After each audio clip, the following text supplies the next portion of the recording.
তো চিন্তা করেন, ইসলামের চারজন মূল্যবান খলিফা যাদেরকে আমার রাসূল দুনিয়া থেকে বেহেশতের সার্টিফিকেট দিছে, তারা কি মিথ্যা বলছে? তারা কি মিথ্যা কথা বলছে? তারা মিথ্যা কথা বলে নাই। দেখা যাচ্ছে বর্তমান সমাজে তাদের উপরে অনেক মানুষের কলম ধরে। কথা বলেন ঠিক না বেশি?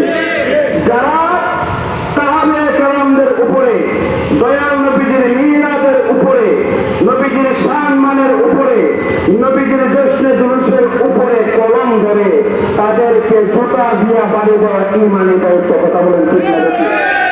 শুধু ঈমানি দায়িত্ব না, যদি ওয়াহাবি মরে ওয়াহাবির জানাজায় যাওয়া যাবে, যারা রাসূলের বিরোধিতা করে তাদের ঘরে পানি খাওয়া যাবে, তাদের ঘরে বিবাহ করানো যাবে, তাদের সাথে কোন সম্পর্ক আহলে সুন্নাত ওয়াল জামাতের মানুষের থাকতে পারে না। কারণ রাসূল বলেন, আউয়ালু মা খালাকাল্লাহু নূরি আনা মিন নূরিল্লাহ। যখন আমার আল্লাহ 2,30,33 বছর আল্লাহ নামের মধ্যে ডুবন্ত ছিলেন, তখন আল্লাহর কুদরতি অন্তরের মধ্যে জাগ্রত হলো যে আমি আল্লাহ গোপন থাকলে হবে না, আমি আল্লাহ দুনিয়াতে প্রকাশ হতে হবে। বলেন না সুবহানাল্লাহ। নাই নাই নাই, কিছু নাই, আসমান নাই, জমিন নাই, লৌহ নাই, মাহফুজ নাই, আরশ নাই, কুরসি নাই, আপনি নাই, আমি নাই, কোনো কিছুই নাই। তখন আল্লাহর কুদরতি অন্তরে যখন চিন্তার অনুধাবন হলো, কোন কিতাবের মধ্যে বলে যে আল্লাহ তাআলা বললেন কোন যে মুহাম্মদ নূর তুমি সৃষ্টি হয়ে যাও, কোন কোন কিতাবের মধ্যে বলছে যে আল্লাহ কুদরতি কপাল মুবারক হইতে পসিনা মুবারক থেকে নবীজির নূর সৃষ্টি করলেন। বলেন না সুবহানাল্লাহ।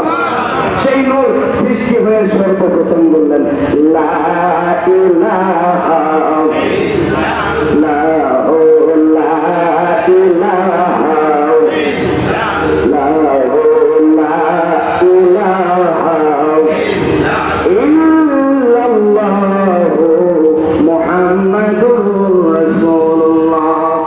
যখন ওই মুহাম্মদী নূর লা ইলাহা ইল্লাল্লাহ বললেন, আমার আল্লাহ বলে যে এতদিন আমার কোনো পরিচয় ছিল না।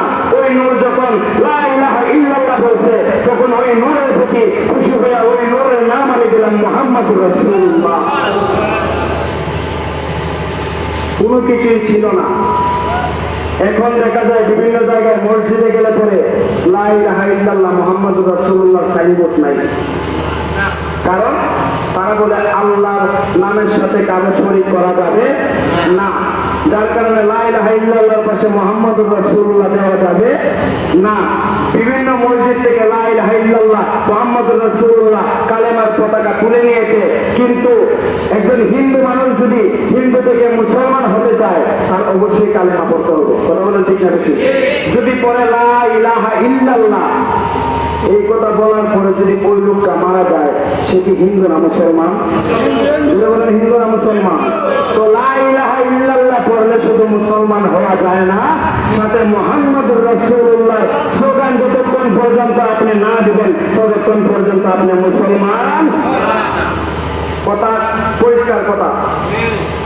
কারণ বেশিরভাগ মানুষ জশ্নে জুলুস ঈদে মিলাদুন নবীকে বেদাতের ফতোয়া দেয়। বেদাতের ফতোয়া তারা দেয়, তারা গিয়ে দেখেন চতুর্দিকে সমালোচনা করতেছে, গিয়ে দেখেন সমালোচনা করতেছে। আরে যদি ঈদে মিলাদুন্নবী বেদাত না হইতো তাহলে কি এই এত সুন্দর দিনের মধ্যে বৃষ্টি দিত? দেখেন এরকম একটা মন্তব্য তারা করতেছে এই বৃষ্টি দিয়া, কিন্তু এই বৃষ্টি আশিক রাসূলদেরকে আটকাতে পারবে যারা এখানে বসছেন, যারা এখানে বসছেন আমার কথা না, গৌসে পাক আব্দুল কাদের জিলানীর কথা, যে এখানে রাসূলুল্লাহ শান হবে, যেখানে আল্লাহ শান হবে, যেখানে ইশকে মাহবাবে হুকা হবে, যেখানে আল্লাহ আল্লাহ জিকির হবে, সেই জায়গাটা বেহেশতের বাগান। আর যারা বেহেশতের বাগানে বসতে পারছেন তাদেরকে আমার রাসূল সাফায়াত করবে কি করবে না? কারণ বিভিন্ন কাজের জন্য আমরা বৃষ্টিতে এমনি বুঝি, বৃষ্টিতে নিজেরা তো আজকের দোয়াতে যারা শরীক হবেন, লক্ষ লক্ষ হাজার হাজার মানুষ হইতে কিন্তু রাসূল আমাদের কয়েকজনকে বাছাই করছে।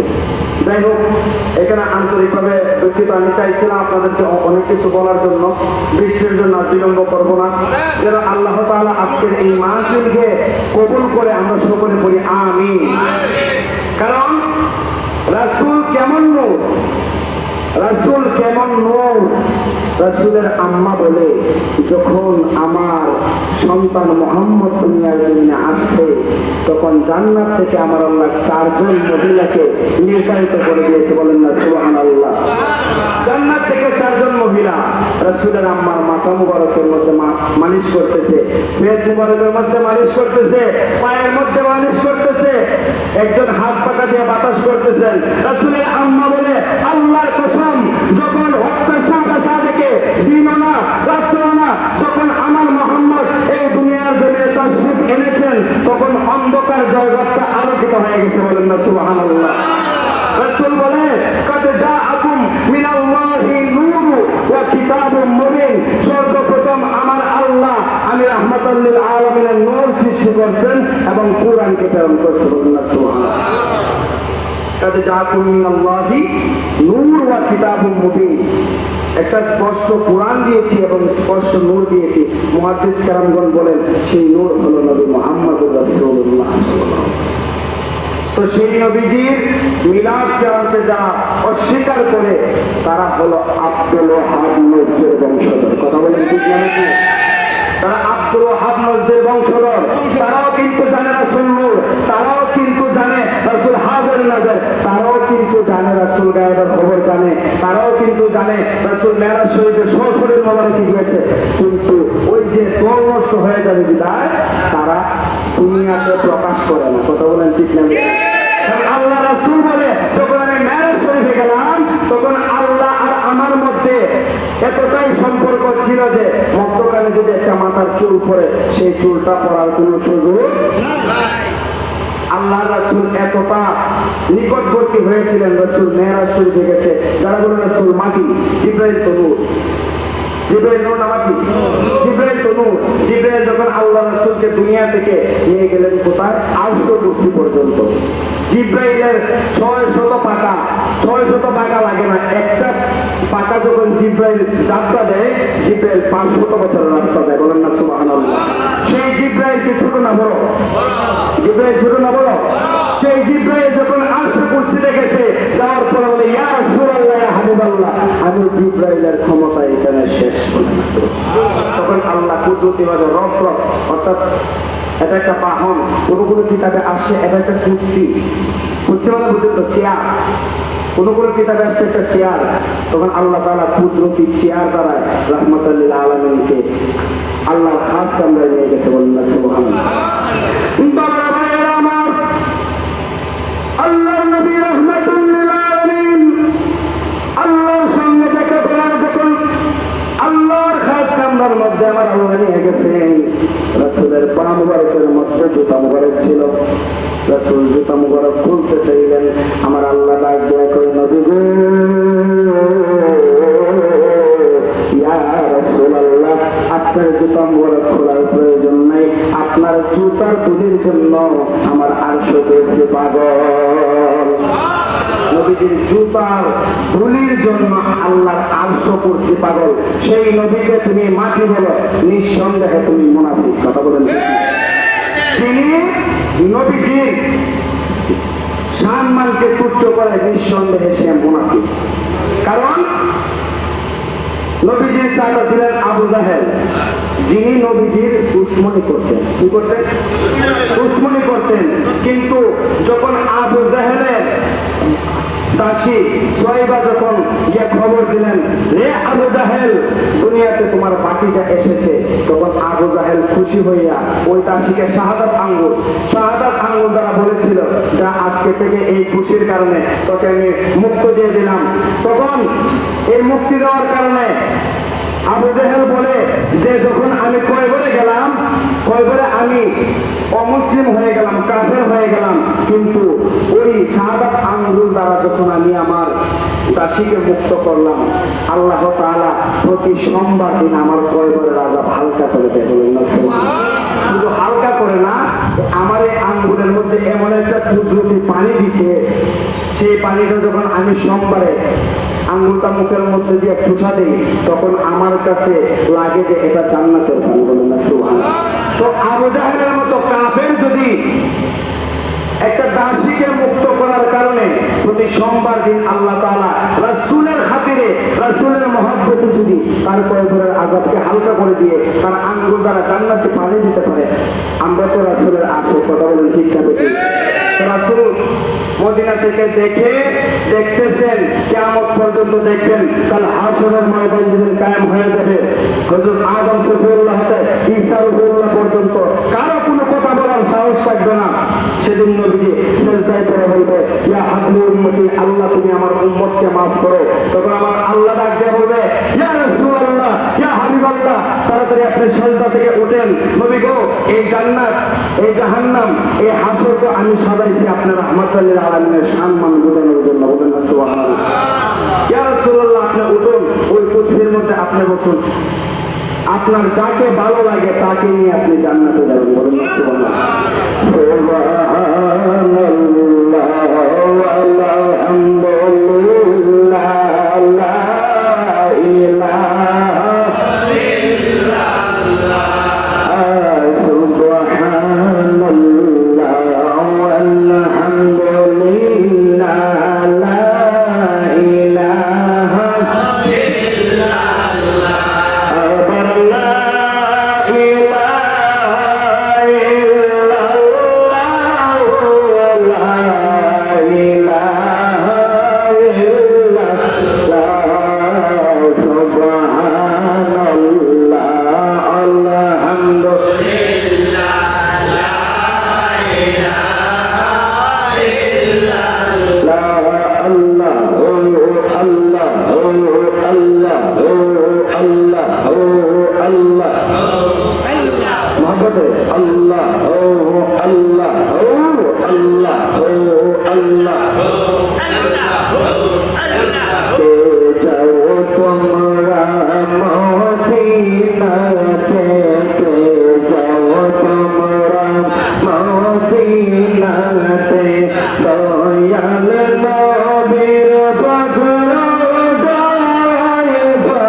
I'm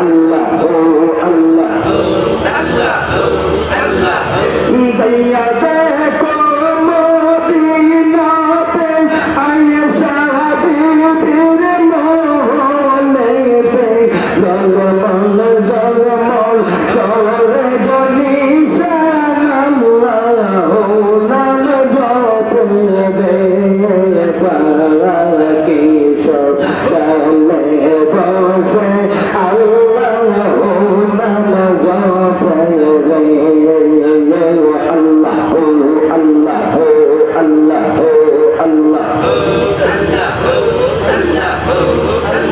লা ইলাহা ইল্লাল্লাহ মুহাম্মাদুর রাসূলুল্লাহ সাল্লাল্লাহু আলাইহি ওয়াসাল্লাম। করে দিচ্ছি যেহেতু বৃষ্টির কারণে একটা বিশৃঙ্খলা ঘটাতে, তবে আমরা খুশি যে যতক্ষণ সময় আমরা বসতে পেরেছি, জীবনের এই সময়টাই হয়তো কাল হাসরের ময়দানে আপনার জন্য লক্ষ লক্ষ গুণ বেড়ে যাবে। কথা বলেন ঠিক না বেশি? সবার ভাগ্যে দেয় না, সবার ভাগ্যে হয় না। রাসূলের শান গাওয়া সবার কপালে নাই, রাসূলের শান শোনাও সবার কপালে মিলাদুন নবীর মাহফিলে মিলাদুন নবীর মাহফিলে প্রথম করছেন রাব্বানা ঈমানদারগণ জুলুস করোনা ঈমানদারগণ আশিক রে আল্লাহ কয় জিবরাইল শোনো না আশিক রে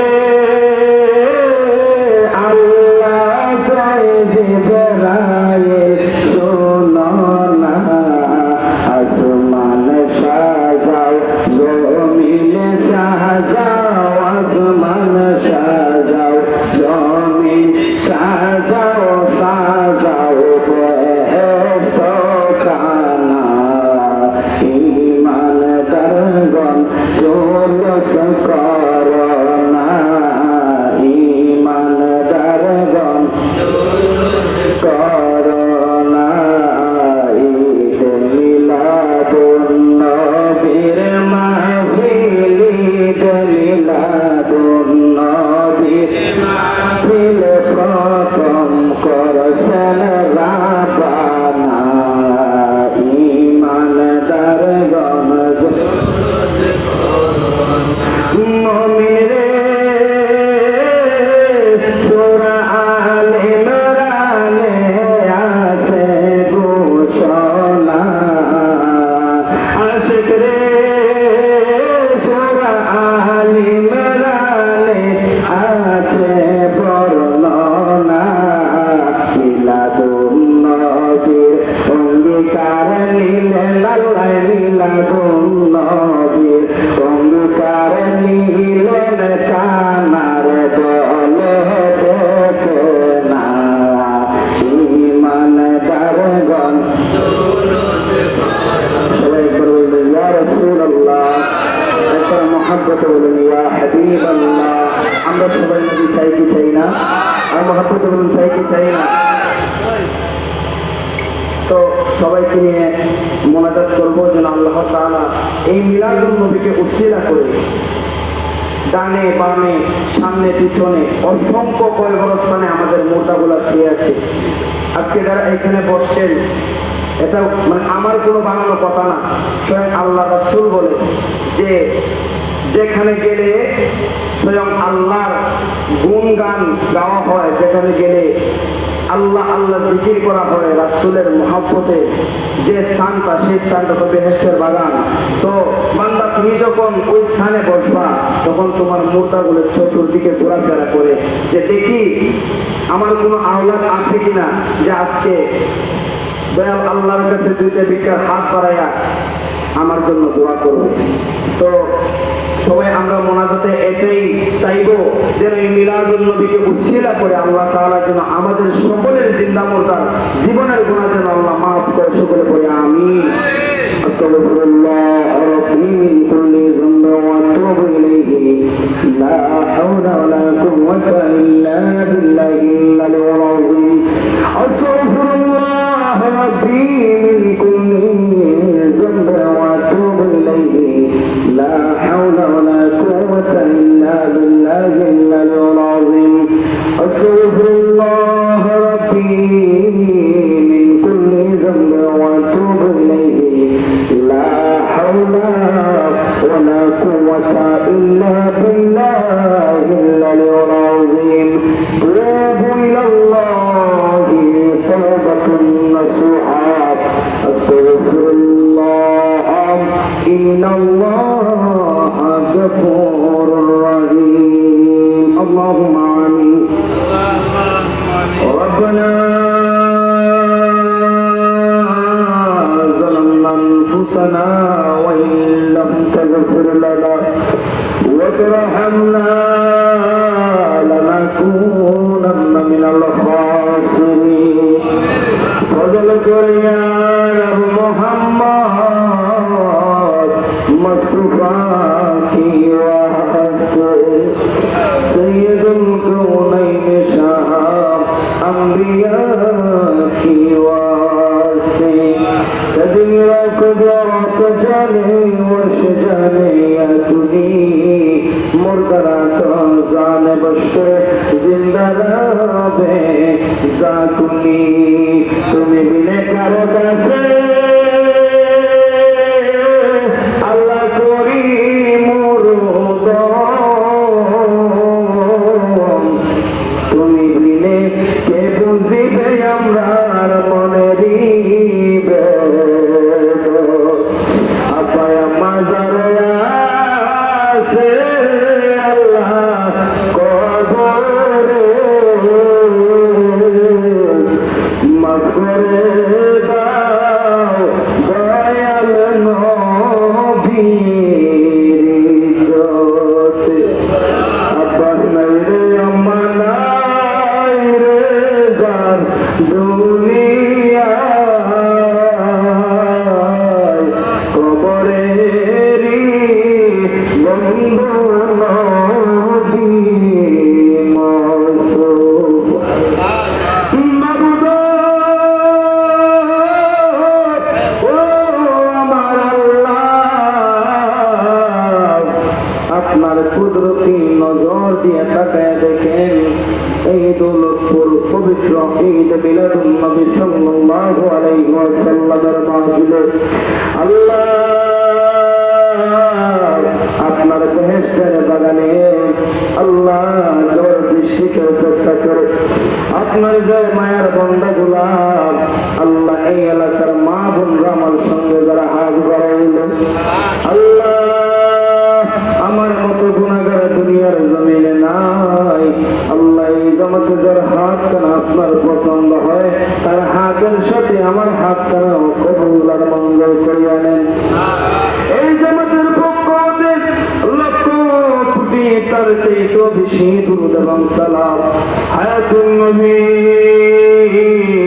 জিন্দা নবী নূর আলা নূর নূরে মুজাসসাম সাল্লাল্লাহু আলাইহি ওয়াসাল্লামের রওজা তোয়ার সোনার মদিনায় কবুল আর মঞ্জুর করে না আল্লাহ নবীজির সাহাবীগণ তাবেঈন খুলাফায়ে রাশিদিন সালফে সালেহ আল্লাহ কারবালার জমিনে নবীজির আদরের নাতি ইমাম হুসাইন রাদিয়াল্লাহু তাআলা আনহু সহ আল্লাহ হযরত আদম সফিউল্লাহ তে ঈসা রূহুল্লাহ পর্যন্ত এক রকম করে 2,14,000 পয়গম্বর বাংলার জমিনে 300 আউলিয়ার পাক দরবারে কবুল আর মঞ্জুর করে নেন আল্লাহ সিলেটের জমিনে মোরার বন্দর জমিনে ফতেগাজীর জমিনে মালিকপুরের জমিনে বরকলের জমিনে আল্লাহ আমাদের কালিকাপুর নুরিয়াদর সিয়াদর বাল শরীফের জমিনে আল্লাহ খন্দরার জমিনে ফান্দাকের জমিনে তাতারের জমিনে চিতনার জমিনে খরমপুরের জমিনে চট্টগ্রামের জমিনে এই বাংলার বুকে আনাসে কানাসে আপনার মাহবুব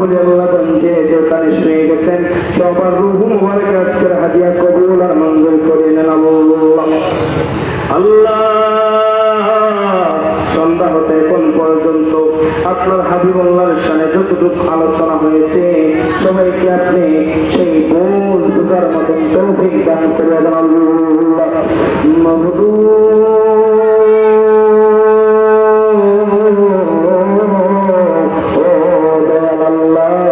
আমার সঙ্গে যারা হাত বাড়াইছে আমি জানি না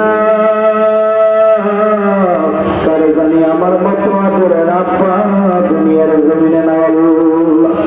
ওরে কার জানি তো কিনে মানাই আল্লাহ। আমাদের দাদা দাদি নানা নানি আত্মীয় স্বজন পীরের উস্তাদ আহলে হাওলাত হকদার দাবিদার মায়ার মানুষ শ্বশুর শাশুড়ি সকলের জিন্দা মুর্দা জীবনের গুনাহ আপনি মাফ করে দেন আল্লাহ। আমি জানি না গো মাবুদ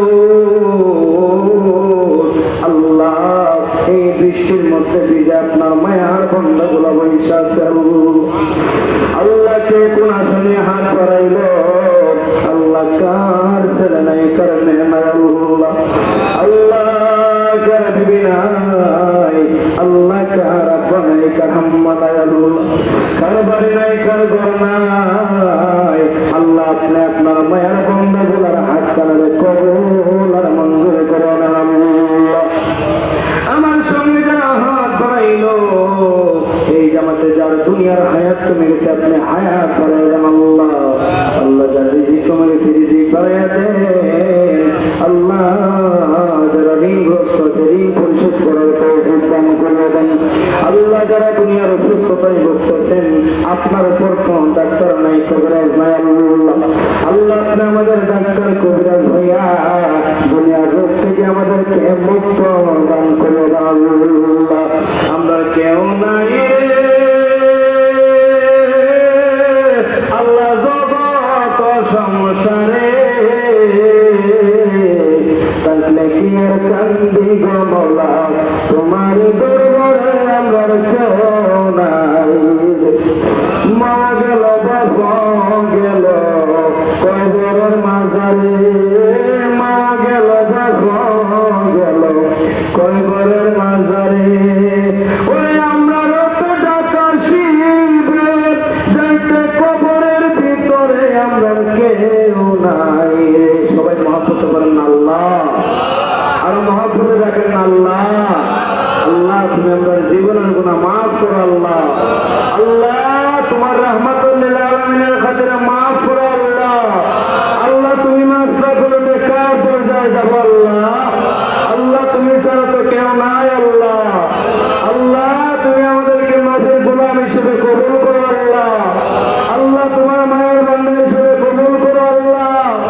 আল্লাহ জীবনে এমন কোন নেক অর্জন করি নাই আল্লাহ, কয়ে পড়ে গেলে যে মা পাওয়ার আশা নাই আল্লাহ, আল্লাহ তবে এতটুকু জানি তোমার মিলাদুন নবী সাল্লাল্লাহু আলাইহি ওয়াসাল্লামের মাহফিলে বসে আল্লাহ তোমার হাবিবুল্লাহর শান মান গাইছি আল্লাহ, আল্লাহ তোমার হাবিবুল্লাহর দুরূদে মুসল্লাত করছি আল্লাহ। এই খাতিরে তুমি আমাদের জীবনের গুনাহ মাফ করো আল্লাহ। আল্লাহ বিশেষ করে এই মাহফিল সাজানোর জন্য যারা টাকা দিয়া পয়সা দিয়া আল্লাহ শ্রম দিয়া বুদ্ধি দিয়া সাহায্য করছে আল্লাহ সবার সাহায্য যেন আপনি কবুল করে নেন আল্লাহ। আল্লাহ বিশেষ করে আমার আবুল খায়ের ভাই এই মিলাদুন নবীর মাহফিল করার জন্য আল্লাহ ওনার জান প্রাণ দিয়ে চেষ্টা করছে আল্লাহ, তার মেহনত করার আপনি কবুল করে নেন আল্লাহ। এই দৌলতপুরের সামনে পিছনে দাইরা পাবে কয়বার আসছে আল্লাহ, কত এক মুর্দাগুলা হাজার মন মাটি বুকে নিয়ে শুয়ে রয়েছে। আজকের মাহফিল কেউ সেরা করিয়া তাদেরকে মাফ করিয়া দাও আল্লাহ। হাসবুনাল্লাহু ওয়া নি'মাল ওয়াকিল, নি'মাল মাওলা ওয়া নি'মান নাসির। তাওবাতুল্লাহি তাওবাতুন নাসুহা। যদি মালাকুল মউত আজরাইলের ডাক আমাদের সামনে হাজির হয়ে যাবে, রাহমাতুল লিল আলামিন নবীর নূরের চেহারা দেখাইয়া আল্লাহ আমাদের কলিজাটা ঠান্ডা করে দিন আর মধুর কলিমা পড়াইয়া দিন।